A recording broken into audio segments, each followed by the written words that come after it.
Selamat pagi semua anak-anak. Hari ini ketemu lagi dengan Miss Cindy dalam pelajaran pendidikan agama Kristen. Hari ini kita akan masuk di bab yang terakhir di kompetensi dasar yang pertama, yaitu aku mau bertobat. Tapi sebelumnya kita berdoa terlebih dahulu. Ayo semua tutup mata, lipat tangannya. Tuhan Yesus, terima kasih pagi hari ini kami mau belajar. Kami mau hidup sesuai dengan keinginan Tuhan. Kami mau belajar untuk bertobat menjadi orang-orang yang lebih baik lagi. Terima kasih Tuhan, dalam nama Yesus kami berdoa. Haleluya. Amin.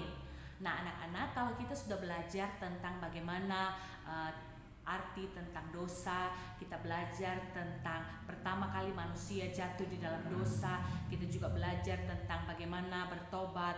Dan hari ini kita memiliki pelajaran yang baru, yaitu punya komitmen untuk mau bertobat. Ya, temanya aku mau bertobat. Ada tokoh-tokoh Alkitab yang kalian bisa baca di dalam buku paket, dan kalian akan bisa pahami bagaimana cara mereka berjumpa dengan Tuhan Yesus, bagaimana cara mereka meninggalkan kehidupan mereka yang tidak baik menjadi kehidupan yang baik. Artinya mereka melakukan metanoia, pertobatan secara pikiran dan perbuatan. Nah, di sini akan memberikan videonya kepada kalian. Kalian simak baik-baik. Oke? Pelajaran kita hari ini adalah supaya anak-anak semuanya menyadari dan menyesali dosa yang kalian perbuat. Mungkin hari ini masih ada anak-anak yang suka berbohong, suka melawan orang tua, melawan guru, atau perbuatan-perbuatan kecil lainnya. Jadi setelah pembelajaran ini, Teacher Melda berharap anak-anak semuanya boleh menyadarinya dan menyesali dosa dan bertobat. Berikut ada tokoh-tokoh Alkitab yang menyadari dan menyesali dosa-dosa mereka, dan kita patut meniru apa yang mereka lakukan, khususnya tentang pertobatan mereka. Yang pertama adalah Zakheus. Zakheus itu adalah seorang kepala pemungut cukai. Dia itu orang yang kaya raya. Kalau namanya kaya raya pasti memiliki segala sesuatu. Jabatannya sebagai pemungut cukai membuat Zakheus tidak disukai oleh orang Yahudi. Dia orang yang dibenci karena dijuluki seorang pemungut cukai. Dia juga orang yang paling benci dengan orang Kristen. Jadi dia suka menganiaya orang Kristen. Sejak mulanya memang Zakheus itu sudah kaya sebab memiliki modal besar sehingga diangkat sebagai kepala pemungut cukai. Ia menjadi kaya dengan cara memeras harta dan hak orang lain. Nih ceritanya, suatu hari Yesus memasuki kota Yeriko. Orang banyak berbondong-bondong ingin bertemu, termasuk si Zakheus itu. Namun Zakheus kesulitan bertemu dengan Yesus karena badannya ternyata pendek. Ia berlari mendahului orang banyak dan memanjat pohon ara. Supaya apa ya? Ternyata supaya dapat melihat Tuhan Yesus. Terus apa yang dilakukan Yesus? Yesus melihat keinginan Zakheus yang ingin menemuinya. Apa yang dikatakan Yesus kepada Zakheus? Zakheus, segeralah turun, sebab hari ini aku harus menumpang di rumahmu. Demikian kata Tuhan Yesus kepada Zakheus. Kira-kira Zakheus senang ya? Pasti senang. Bayangkan kalau Zakheus itu anak-anak semuanya. Gimana perasaan kalian kalau Tuhan Yesus yang diagung-agungkan sebagai raja, sebagai orang hebat, pembuat mukjizat, pengen mampir ke rumah kalian? Seneng gak? Seneng. Zakheus juga ternyata seneng banget. Dan kehadiran Tuhan di dalam rumahnya dan hidup Zakheus itu membawa perubahan yang sangat besar. Perubahan apa ya, teacher? Ternyata Zakheus memberi separuh harta bendanya. Zakheus mengembalikan 4 kali lipat apa yang diperasnya dari orang-orang Yahudi.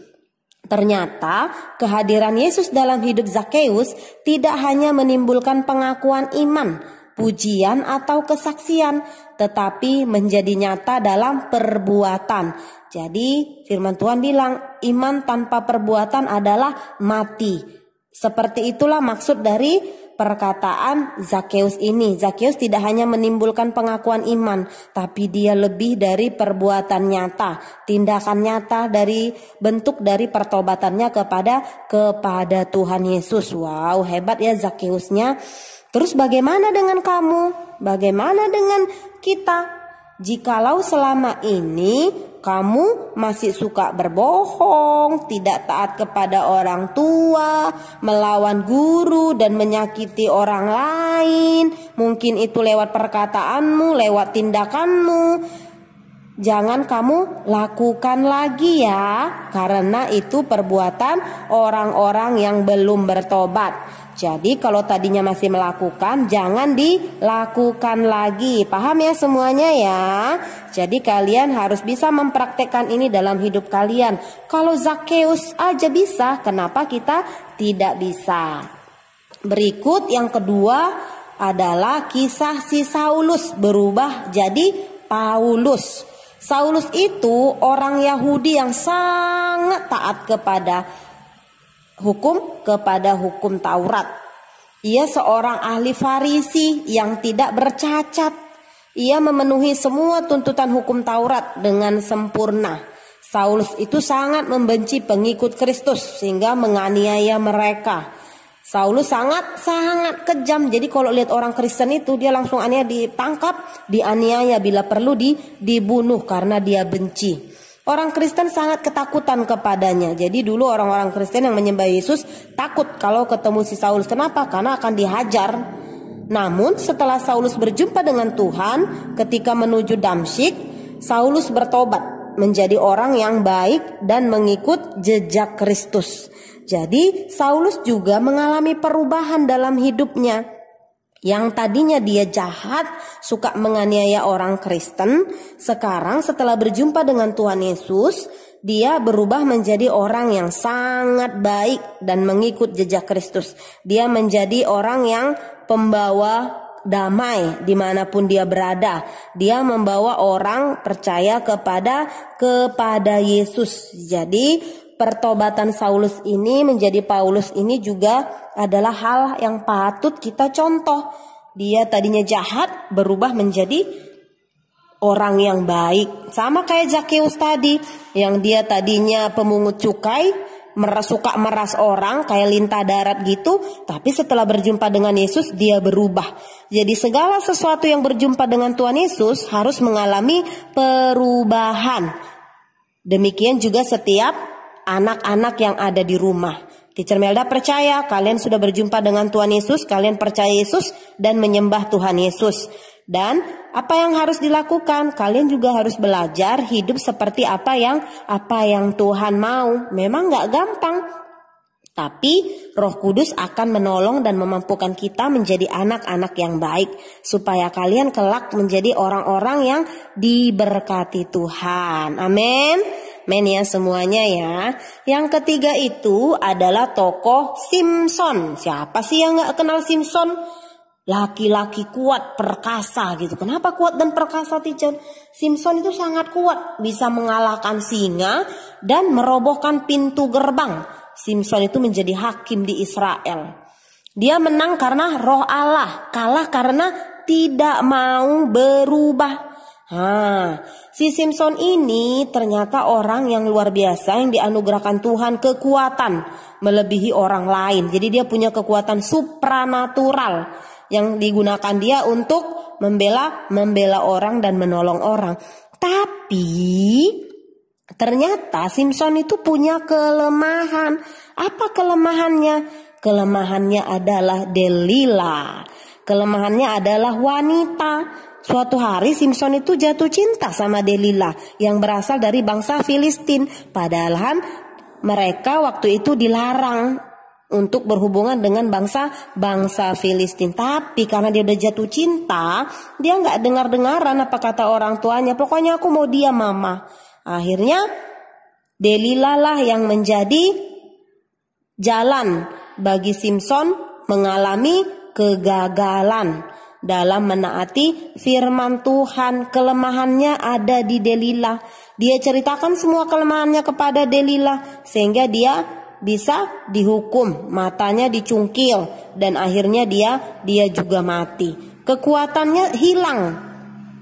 Orang Filistin menangkap dia. Ternyata kekuatannya itu dia beritahu kepada Delila dan Delila beritahu kepada orang Filistin. Dan akhirnya orang Filistin menangkap, lihat tuh matanya dicongkel. Akhirnya dia buta. Simson memegang tiang rumah itu dan merobohkan rumah itu hingga hancur. Jadi dia diikat kepada tembok tuh, tiang ada 2 itu yang kiri kanan itu dia diikat, dipermalukan. Bayangkan di hadapan orang banyak dia dipermalukan. Akhirnya apa? Dia bertobat dalam hati, dia berdoa sama Tuhan.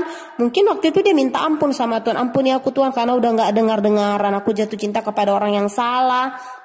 Akhirnya dia bilang apa? Simson berdoa kepada Tuhan agar diberi kekuatan 1 kali lagi. Dia minta sama Tuhan, Tuhan kasih aku kekuatan 1 kali lagi. Katanya gitu kan, untuk apa? Supaya aku bisa membalaskan dendamku kepada orang Filistin tadi. Tuhan menjawab doanya. Dan diberi kekuatan sekali lagi. Sehingga Simson bisa merobohkan rumah itu hingga hancur. Orang-orang Filistin yang ada di dalam dan tentara-tentaranya semuanya mati. Termasuk juga Simson.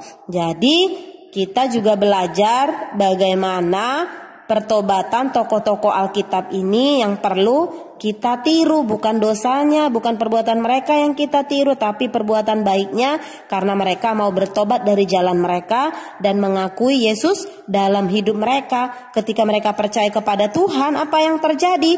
Mereka menjadi orang-orang yang dipakai Tuhan luar biasa. Sekalipun Simson di akhir hidupnya dia bertobat dan dia juga bisa membalaskan semuanya kepada orang Filistin dan semuanya mati.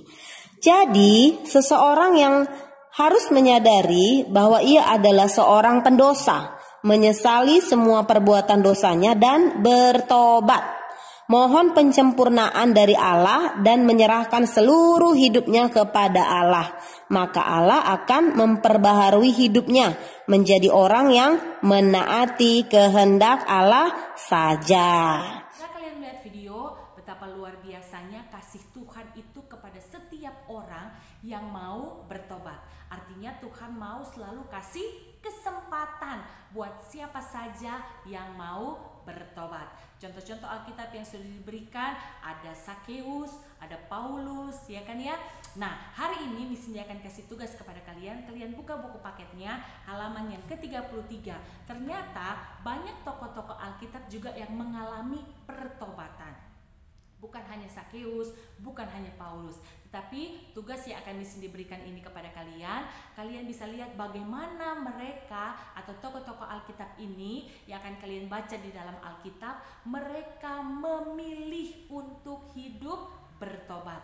Walaupun di sisa-sisa terakhir hidup mereka, tetapi itulah kebaikan Tuhan. Tuhan kasih kesempatan untuk mereka boleh bertobat. Bisni berharap dengan pelajaran kita hari ini, kita mau berkomitmen, kita mau berjanji bahwa kita tidak lagi mau melakukan perbuatan yang dosa, tetapi kita mau melakukan perbuatan yang baik. Kita tinggalkan semuanya, kita melakukan metanoia. Ya, di sini juga kalian juga kita semua bertobat, bukan bertobat secara nokham, bukan bertobat secara pikiran saja, tetapi bertobat secara metanoia, pertobatan secara pikiran dan perbuatan. Ayo semuanya kita semangat merubah hidup kita menjadi lebih baik lagi. Ayo kita berdoa supaya Tuhan tolong kita jadi anak-anak yang lebih baik. Yang suka berbohong tidak berbohong lagi, yang suka mencontek tidak mencontek lagi, yang suka membantu orang tua tidak lagi membantu orang tua, yang suka malas berdoa, suka malas beribadah tidak lagi melakukan hal yang salah. Ayo semua tutup mata, lipat tangannya supaya kita jadi anak-anak Tuhan yang mau bertobat. Tuhan Yesus, terima kasih kami sudah belajar firman Tuhan hari ini lewat pelajaran agama. Kami mau bertobat. Kalau Sakeus bisa bertobat, Paulus bisa bertobat, Simson pun bisa bertobat. Dan hari ini kami semua yang berdoa mau bertobat di hadapan Tuhan. Pertobatan secara pikiran, pertobatan secara perbuatan. Kami tinggalkan semua perbuatan-perbuatan yang buruk dalam hidup kami, karena kami tidak mau mati binasa Tuhan di dalam api neraka, tetapi kami mau masuk dalam sorga yang kekal bersama dengan Tuhan Yesus. Terima kasih banyak Bapa di sorga. Kami menyerahkan semuanya kepada Engkau. Dalam nama Yesus kami berdoa. Haleluya. Amin. Oke, Sampai jumpa di pelajaran agama di sekolah dengan kita tatap muka. Tuhan Yesus memberkati.